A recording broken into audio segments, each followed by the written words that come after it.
नमस्कार समस्त मोर दीपावली आ धनतेरस हार्दिक अभिनंदन। यही धनतेरस दिन पड़ू 18 अक्टोबर ए दिन आम गोटे महा उपाय करवा कौन ना 5टी तत्व को नहीं पृथ्वी गठित जदि 5टी तत्व असंतुलित हो घरे वास्तुदोष देखा दे था तेणु यह आम केमती ठीक करवा यही धनतेरस दिन आम 5टी माटी दीप किणी आसवा संध्या समय यही दीप घरे प्रज्वलित करवा। प्रथम दीपटी हूँ पृथ्वी तत्व को रिप्रेजेंट करुच्ची दीपटी लगेगा पृथ्वी तत्व नाम तादे 2टी फुलबाली लवंग पकईकी लगेगा। द्वितीयटी हूँ जल तत्व को रिप्रेजेंट कर जल तत्व नाम लगेगा 2टी गुजराती पकई लगेगा। तृतीयटी अग्नि तत्व नाम लगे हम तादे 2टी कला गोलमरीच पकईकी लगेगा।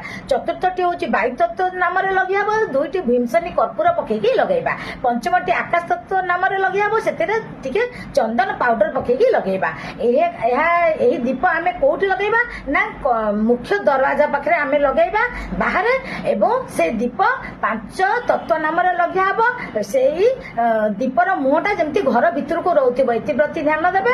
यही उपाय करने द्वारा घरे वास्तुदोष ठीक होता है घरे सबु सदस्य निरोग रही तत्सहित घरे सुख शांति सर्वदा रही है। यही उपाय करंतु सुख शांति रुहतु खुशी रुहतु। रोचे जय जगन्नाथ।